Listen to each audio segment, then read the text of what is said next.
Welcome to the Caregiver Relief Podcast, dedicated to supporting family caregivers and those navigating chronic illnesses. I'm your host, Diane Carbo, a registered nurse with years of experience in caregiving. Today, I'm thrilled to welcome once again Dr. George Ackerman, a PhD, JD, and an MBA holder who turned personal loss into powerful advocacy.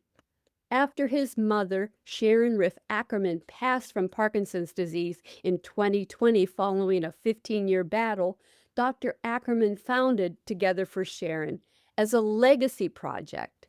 This family-driven initiative keeps Sharon's memory alive by raising awareness, sharing resources, conducting interviews with caregivers and experts, and advocating for a cure through education, purple awareness bracelets, and community connections.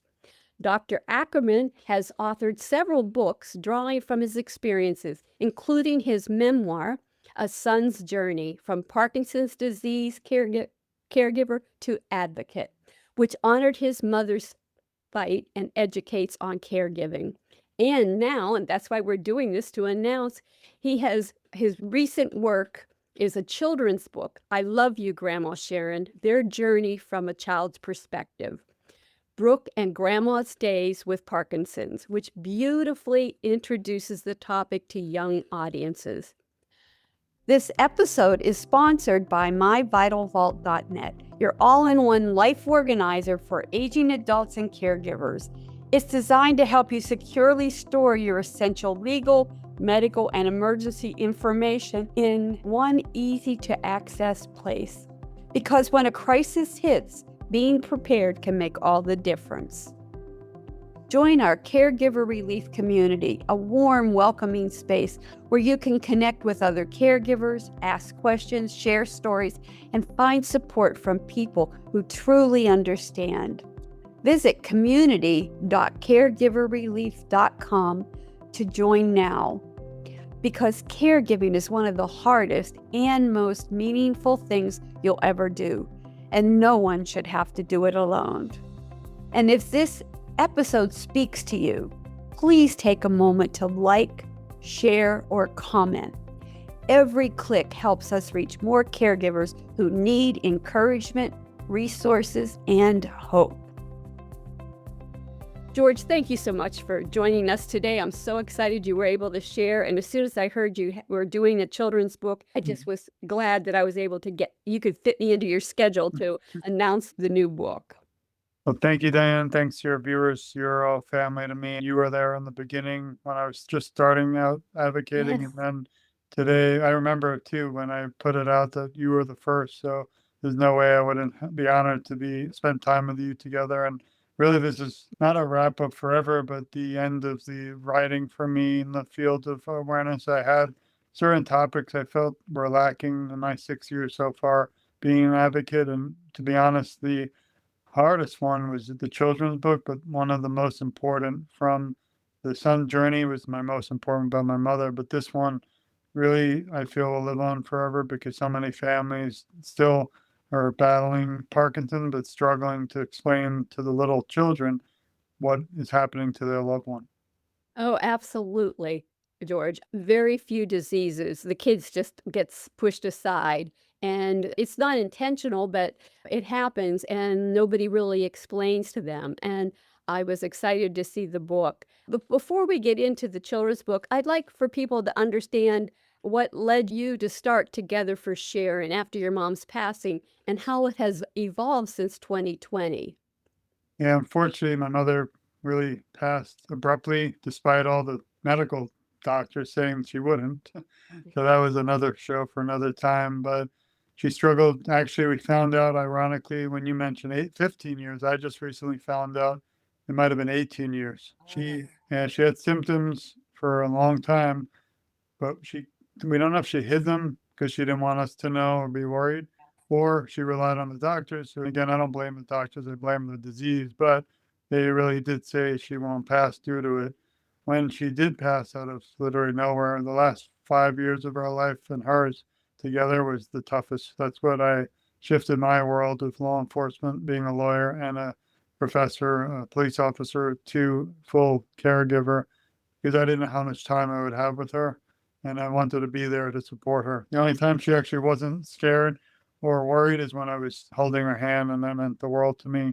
I don't think I'd be the man I am today if it wasn't for the sacrifices she made throughout her life. And after she passed, I'm still today, 6 years later, heartbroken. I'm still grieving. I don't believe when there are people who always say, oh, you'll be a few years you'll move. I'm no, sorry, I'm not. I'm still struggling, and really that's why I advocate. I can't bring my mother back, but we can still fight for those battling today and their families, and unfortunately, the children. Because if we don't figure this out very soon, our children are going to become adults. And now we have young onset Parkinson's, which is popping up even more throughout the world. And that's younger people from the 20s age gaining this disease. So that was where togetherforsharon.com was born.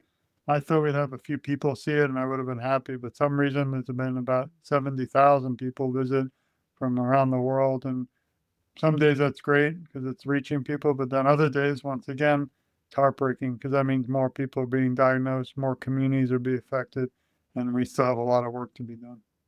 Yes, and you were just telling me before we started that you're going to DC? Yeah, this is an interesting time in the country and our literal history. I don't know why it took so long, but finally last December, former President Biden, before he left office, helped do something very important. And he signed into law the first ever national plan to end Parkinson's disease. It's the first legislature in U.S. history. I don't know how, but it is.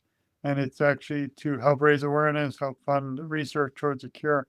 Unfortunately, since the new administration, again, I'm not here for politics. I think we need every side. I don't care who, we need everyone. But since the new administration came, there's been a stop. So for a year now, we've had nothing, no movement. There's been a lack of funding for research. So I had the honor by myself last year to be selected by the Michael J. Fox Foundation, which was truly an honor to go to Washington on behalf of the state of Florida and advocate to our local and federal representatives. Time has now passed since last year. Now we're 2 years and still hasn't been a lot of movement, so we're heading right back again. But this time we're fully forced and armed with my wife. She's going to join me, Greta. So we're going to have a whole family affair in the capital, which is not easy. I have my own health issues. I have a lot of work and sacrificing a ton, so it's not easy.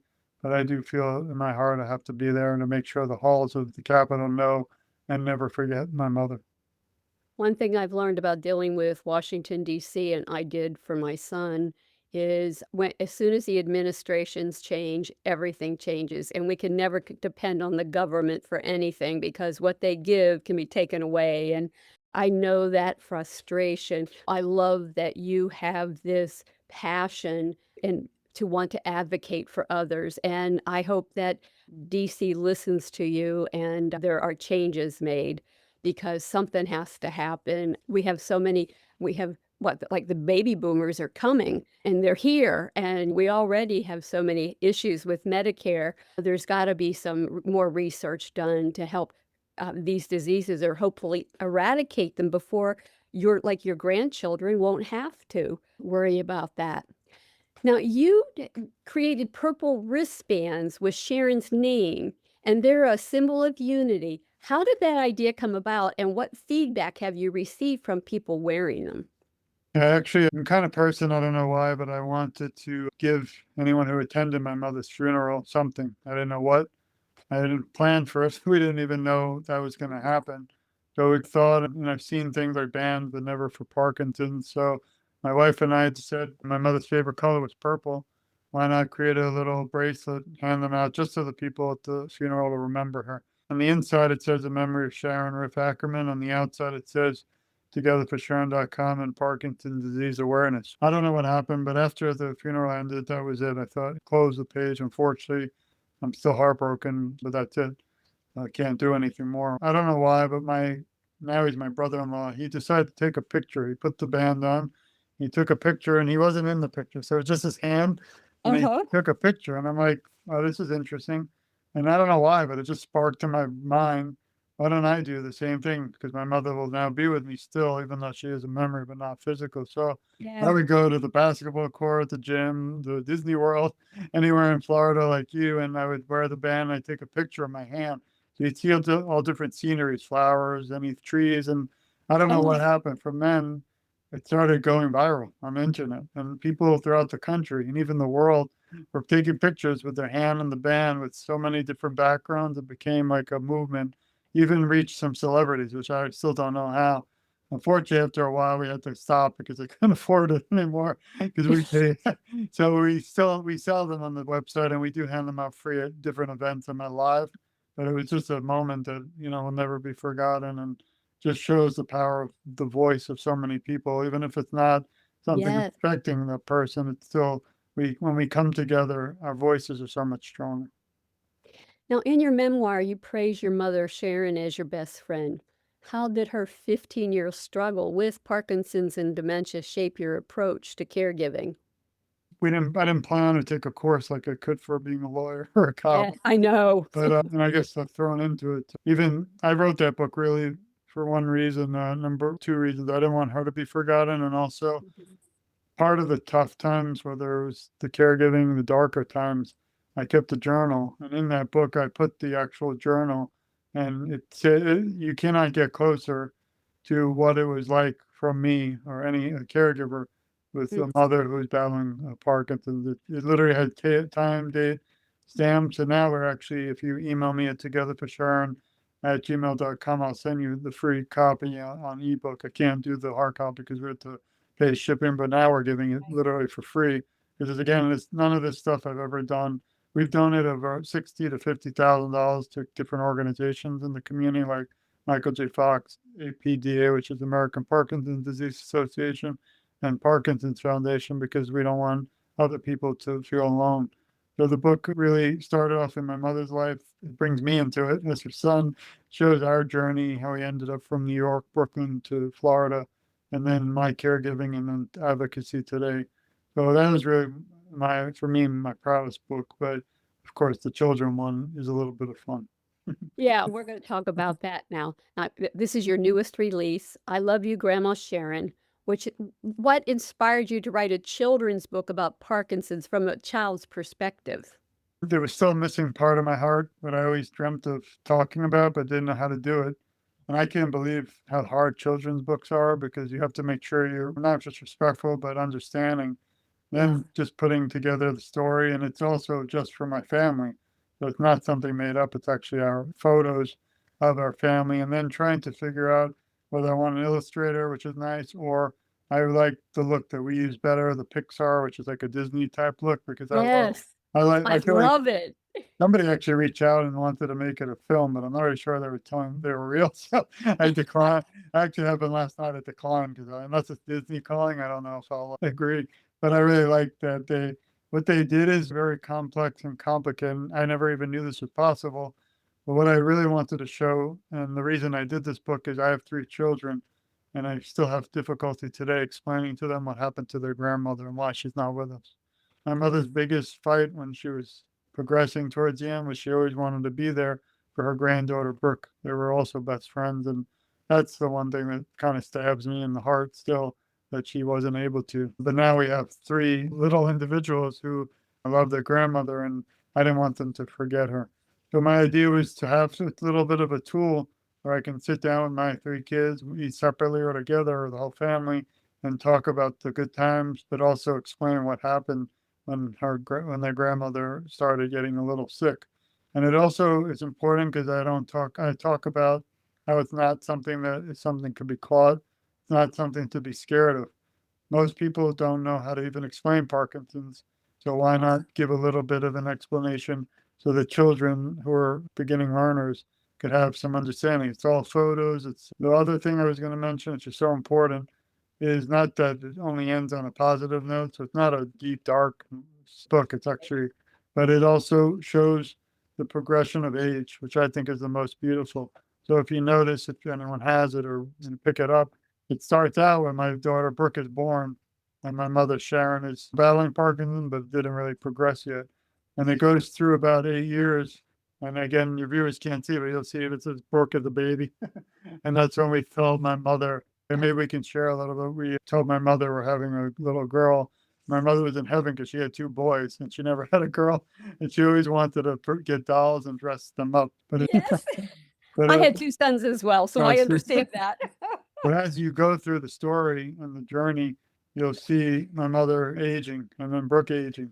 And it's really fascinating just to see not the progression of Parkinson specifically, but the progression of how everyone elderly to the Yes. young age to youth to teen. And it just shows. And some of the most important things is again, I know you came one more, it shows the scientists and us explaining to Brooke and our children that we are trying to do things in the lab and making it in an easy way so that children of all ages can really understand.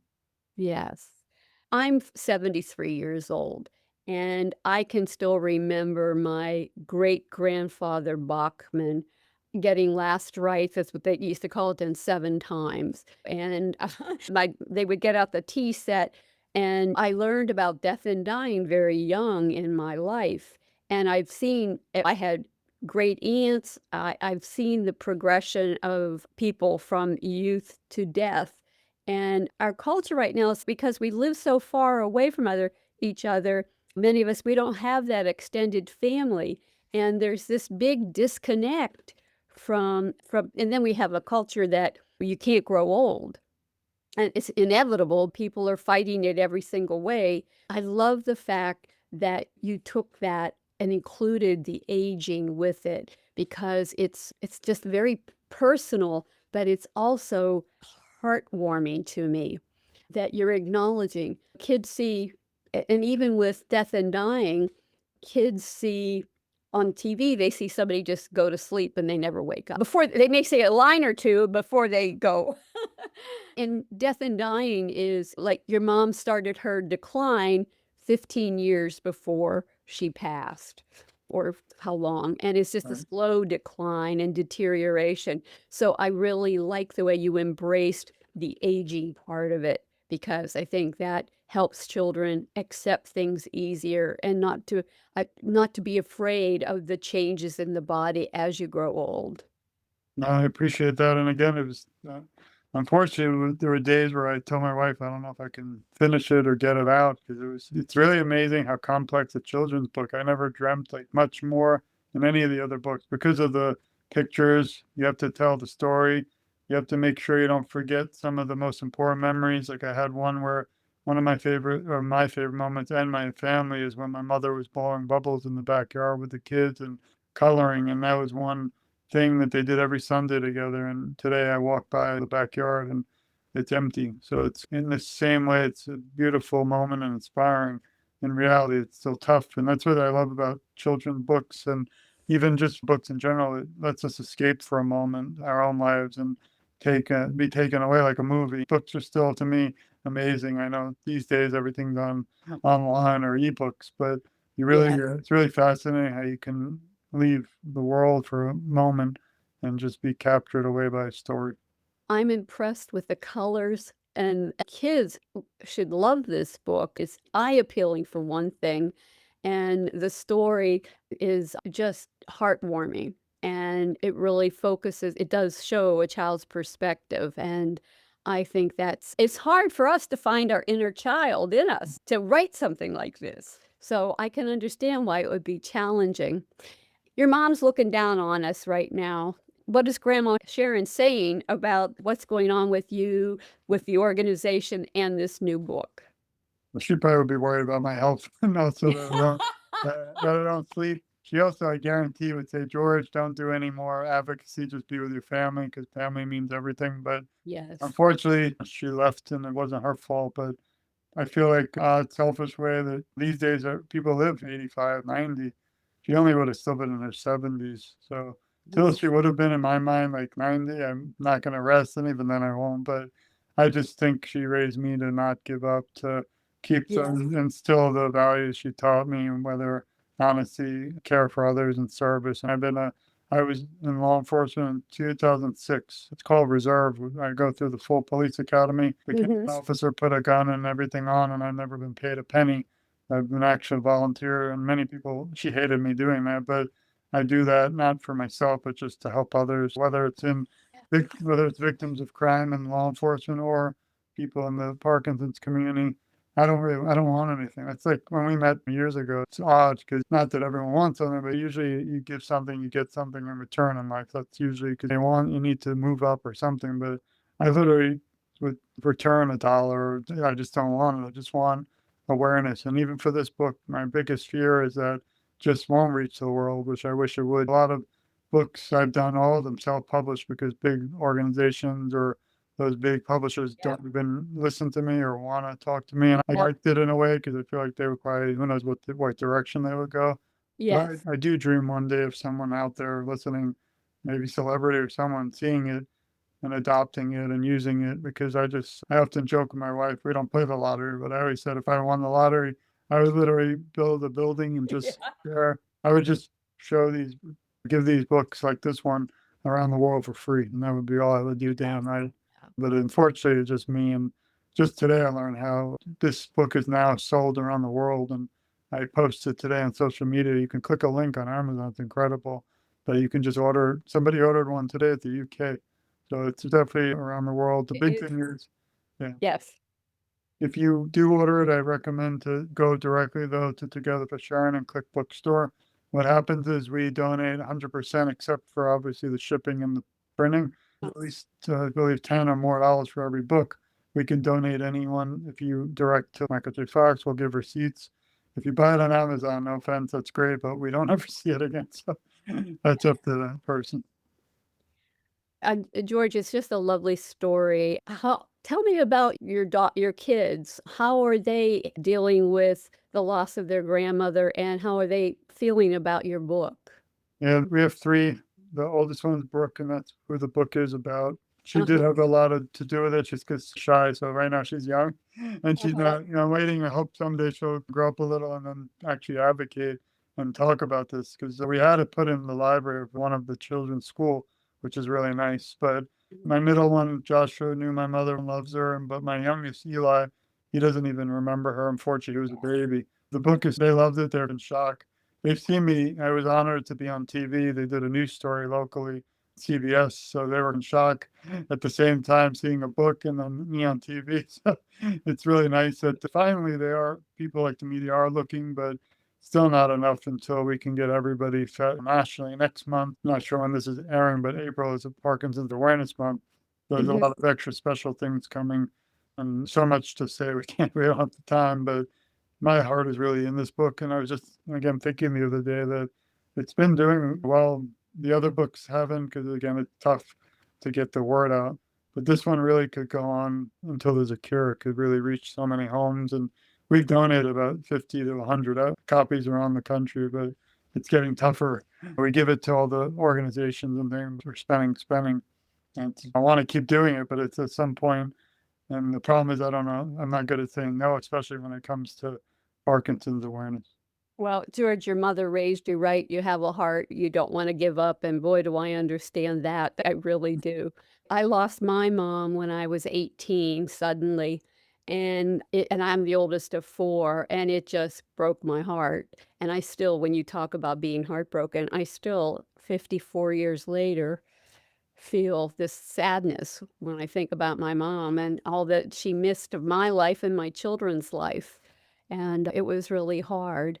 And I'm just really, and I see so many kids dealing with parents that are ill and especially, like, with Parkinson's, because of all the different movements and stuff, it frightens the kids, or they're concerned, or I can kids say the silliest things, and they're so honest. "Why do you walk that way? Why do you talk that way?" And people go, "Sh" That is really an opportunity for the adult in the room, if not the patient that has the Parkinson's, but the other adults in the room to take the opportunity to teach the child that this is a condition and there it's changing the body and just have a little explanation. And you do that so very well in this book, and I really appreciate that. Thanks. Yeah, it's very important because you don't. I was scared when I'm not a child, seeing my mother, whether it's tremors or just dystonia with her curls, toes curling.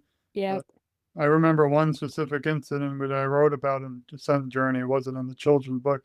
Shocking, but I was sitting on a Sunday with my mother on her bed just talking, and my daughter happened to be with us. And my mother, unfortunately, due to delusions and hallucinations, she started hugging and saying how much she loved Brooke, but she was hugging the towel of the pillow. And my Yeah. daughter looked at me like oddly, but now we both looked at each other, giggled, and not in a funny way, but more of an uncomfortable, not sure what to say way. And we just looked at Yeah. each other and Yeah. nothing, we didn't say anything, and that was it. And actually, that moment, this story, you just, that would probably say be the reason for this book and why it became. I never thought of that, but that's really the one moment. Then there's another moment, which is more heartbreaking when I remember we came home from the funeral literally that night. I was just coming for some reason in the room, and my wife was her face. Imagine if you're looking, her face was at me, and Mm. and my daughter was hugging her, crying hysterically, and that was another moment that really, again, I can't get out of it's ingrained in my mind Yes. really forever. But I do feel that this book can help people cry, but also smile, and also help understand so much of I think the word must be the fuzziness where Yes. we just don't have answers and medical professionals don't, but at least now we have a little bit of a tool. And the nice thing I can tell you is I was surprised because I've had endorsements and people who are really supportive, but I reached out to a few individuals, the CEO of the Kirk Gibson Foundation, an individual who I consider family from the Davis Finney Foundation, another organization called Power Over Parkinson's, and one of the most pretty incredible ones was a United States congressman who endorsed the book and wrote little quotes in the book. And you don't get a lot of political parties or congressmen or women even saying yes to anything because of whether politics are just not allowed, or to have some support like that is really pretty incredible. Oh, it absolutely is. Now, how do you hope I Love You, Grandma Sharon will contribute to broader awareness, and what's next for Together for Sharon in supporting Parkinson's families? Yeah, I hope it just gets out there. The biggest thing is awareness. It seems to be the continual battle. If you write a movie and the bad guys are winning, I feel some days that they are winning. But now, if everyone joins together, the white light will shine and we'll Yes. all break through. And my dream would be the whole world has this book. The next for us is never stop. We don't stop. We are literally packing after this show to get ready to head back to Washington, D.C., the capital. So we'll be running around frantically all over Washington to just reach our representatives, federal, state, and talk to them, mainly federal, but Congress and Senate to urge them to fund research towards a cure, also to move the National Council forward and to ban toxics like paraquat and all the poisons that are really destroying our environment and killing our loved ones and our children too. There's no reason to have paraquat is a poison. The chemical is banned in every country except the US and Australia. And I think it's time the US joined in that mission. We'll Yes. also be heading to the probably New York City again for the third time, the Unity Walk for Michael J. Fox. It's in Central Park in April's Parkinson's Awareness Month. And I'm Mhm. excited that in May for the first time, and unfortunately it might be my main time, but it's something beautiful called the World Parkinson Congress, and it meets every few years around the world. Usually Mhm. not in the United States, or hasn't been for some time, but they're going to be in Arizona, and that's why I have to be there. Wonderful. It's about 2,000 people with Parkinson's, advocates, researchers, and scientists, and it's all just a convention for our community. And I joke because I don't think I'll even go to any of the events. I'll just be in the hallway because I think about 3,000 people I've interviewed will be there from around the world. And it's just going to be a lot of fun pictures and just a memory I'll never forget. Yeah, and it's good networking because Yeah. you never know if somebody that you speak to will say, "Hey, we have a grant we'd like to give you." Yeah. Fingers crossed. I know Yeah. it doesn't happen that way often, never know. Yeah. George, tell people how they can reach you and how they can get Grandma Sharon's book. Thank you again. Me send our love to you, the whole family, and all of your audience. This show will definitely live on forever because we're going to add it right to our page where the book is located. We now have I've been on the news and now we're on the podcast, and this one means a lot. So thank you again. I'm available 24/7, literally. Just message me on togetherforsharon.com. If you scroll down a little bit on the main page, you'll see a little tree. It looks like a Christmas tree. It's called Mhm. a link tree, and if you click that, you'll be able to join me on every social media. Again, it's just me, even though we people think we have our own TV station. We've had 400 podcasts with people around the world, and actually we've had celebrities. We had the incredible legend Scott Hamilton, the figure skater, has been on the show. Bernie Kosar, the legendary football player who's battling Parkinson's. We're gonna be having some a huge guest tomorrow, which I don't want to jinx, but it just it's taken off on its own. It's been great. I don't believe I'm going to stop anytime soon because we still have work to be done. And I just want everyone to always know that you're not alone and that although I lost my best friend and mother 6 years ago, I'm just getting started. George, do you have a donate to us or a donate button on your site too? Because I want people to know that if you don't want the book or you don't want the band, they can still give to help you with especially if they've had a loved one with Parkinson's, that they can give to your organization. Yeah, we are actually a real official Florida nonprofit. I Uh-huh. don't really take donations yet. My Okay. dream, one area I'd like to do is to help give scholarships to future neurologists who want to study Parkinson's. But that, again, this is all just me, so I don't have any more I know, time. I get it. I started publishing my criminal justice stuff, but the best way for me, at least, would help us is to purchase books because, again, if let's say a book costs $25, costs Mhm. 5 to print, 5 to make, and then the rest we donate to Right. organizations like Michael J. Fox, and that actually helps us fund to be able to go on these trips. So the books are really that's my dream is again to get these books in the world. The children's one is actually doing well. It's really nice. The others again love I hope the children's book will lift the others out of the world. And again, Yeah. if you email me to it together for Sharon at Gmail, certain specific books like a Ascend Journey, we are sending email literally within minutes if I'm at the computer, but we'll send a free copy attach and it's just again for awareness. To my listeners out there, if you have a belong in the school system or whatever, you may want to buy a group of books and ask them to be put in your libraries at the schools. There's all kinds of ways we can work at showing awareness for Parkinson's with Grandma Sharon's book. Thank you so much, George, for sharing. I'm so excited that you've written this book and I get to share with the world with what you're doing. I think that it's amazing. To my family caregivers out there, you are the most important part of the caregiving equation. Without you, it all falls apart. So please learn to be gentle with yourself. Practice self care every day because you are worth it.